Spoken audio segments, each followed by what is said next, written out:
Look at the Treasury yield curve, Eurodollar futures yield curve, German Bunds yield curve. They're all inverted. They're all inverted.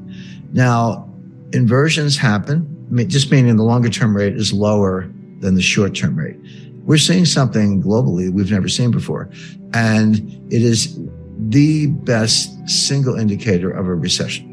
The last time we saw anything like this was in 2007, just ahead of the 2008 financial catastrophe. So the stock market's saying it's all good, Goldilocks, soft landing, Fed's going to get the memo, they're going to cut rates, the pivot, and buy stocks.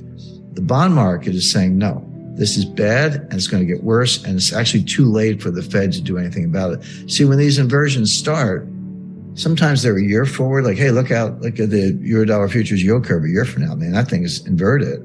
But what happens is, as you get closer to the actual thing you're worried about, the inversion gets nearer and nearer. Now it is literally a month away or less. So that's like a big red siren, flashing light, whatever you want to call it.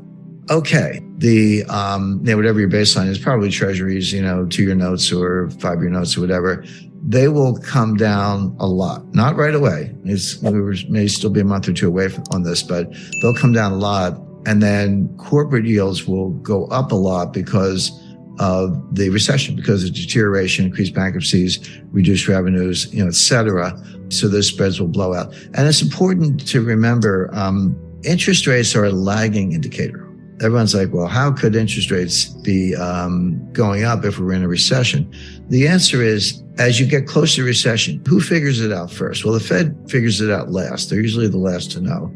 Wall Street is second last to know. The people who figure it out first are actual business people, entrepreneurs, restaurant owners, dry cleaners, taxi drivers, or even medium-sized businesses. They see it. If you're in the trucking business, it's real time. If inventories are sky high and new orders are being slashed, you're not moving anything by truck. So there are certain businesses that are concurrent. The yield curves I was talking about are very good forward indicators. They tell you what's going to happen next.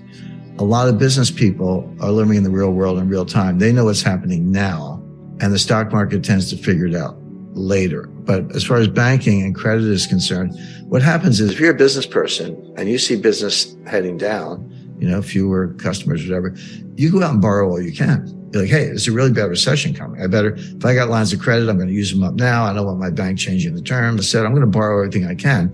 And that creates a demand for funds, and interest rates go up. And then the recession hits, and the bankers go, what's going on? Credit losses start going up. And then they just turn off the spigots and they raise standards. They stop doing loans. And then interest rates will start to come down. Interest rates peak after the recession has already begun. So interest rates may not have peaked yet. Even the Treasury market. So that's not unusual. Now, here's what the Fed is missing, or maybe everybody's missing. When you hear these layoff announcements, people are like, well, if they're laying off, why isn't the unemployment rate going up? Well, the answer is they have to announce the layoffs. There's all kinds of statute, SEC. So if I'm going to fire 10,000 people, I got to tell the world I'm firing 10,000 people. It doesn't mean I fire them that day. I might fire them, on a rolling basis over the next 30 days. And it doesn't mean they walk out the door empty-handed and head for the unemployment office. I might give them 3 months severance, 6 months severance, et cetera. And so when do they actually show up to the unemployment office and say, give me a check? It might not be till this spring. So the layoff announcements are out there, but the unemployment rate hasn't budged because there is a lag, 3 months. But that's why I said interest rates lag the business cycle, and they do. Unemployment lags the business cycle. Unemployment is a lagging indicator. When you're an employer, entrepreneur, and you're in any kind of distress, not as many customers walking in the door, you'll do everything you can to avoid laying people off. You'll, be late on the rent. You'll turn down the lights, find a cheaper laundry, whatever it takes. By the time you get around to firing people, you run out of options. Like, I've done everything I can. Now my business is in jeopardy. I have to fire some people. And then combine that with what I just said about severance and, rolling terminations, et cetera. It's a lagging indicator. But we know enough right now to know that number's going up. But that's not inconsistent with the fact that we're already in a recession. It's exactly what you would expect. That unemployment's a lagging indicator. So when the Fed's on a mission, they actually don't care about the stock market. Here's what they do care about. They care about disorderly markets. And that's the key word. It's not, stocks are going down, but it's, kind of little, 0.5% a day, 1% a day, trending down, lower highs, lower lows, trending down. The Fed doesn't care about that. They're not going to bail out the stock market. They do care if it's disorderly. When was it disorderly? Well, March 2020, at the worst part of the pandemic, it dropped like 30% in like 2 or 3 weeks.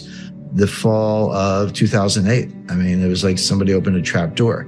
The Fed does care about that because that kind of disorderly behavior can feed on itself and end up in a 1929 type scenario. So the Fed will get the memo, as I put it, stop raising rates and begin cuts when the markets are disorderly. That may happen. In fact, I expect it will, but we're not there yet.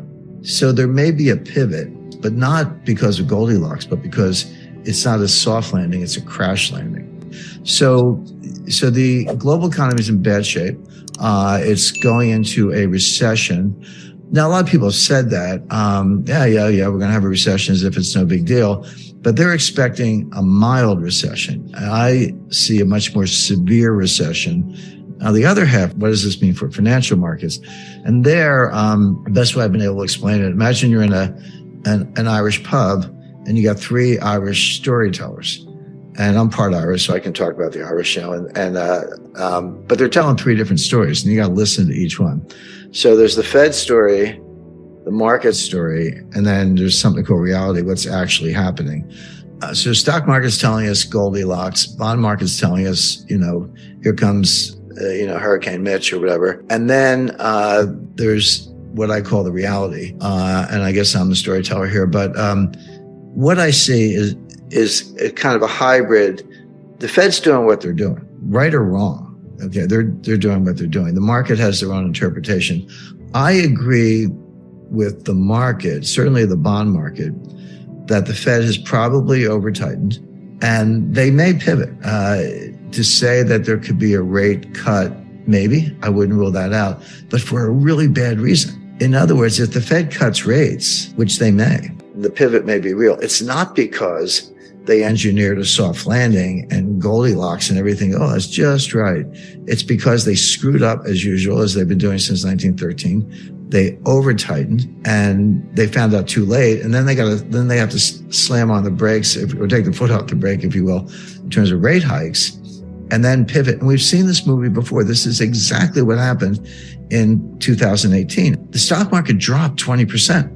It's like 19.9 or something on the Dow, so maybe not technically a bear market, but yeah, what's the difference? It dropped 20%. The Fed was tightening into that collapse. The Fed tightened on December 16th, 2018, only like 8 days before the Christmas Eve massacre. And after most of the 20% collapse had already happened, they tightened one last time. So what it shows you is that when the Fed's on a mission, they actually don't care about the stock market, this whole, Bernanke put and Greenspan put and all that. That's not how it works.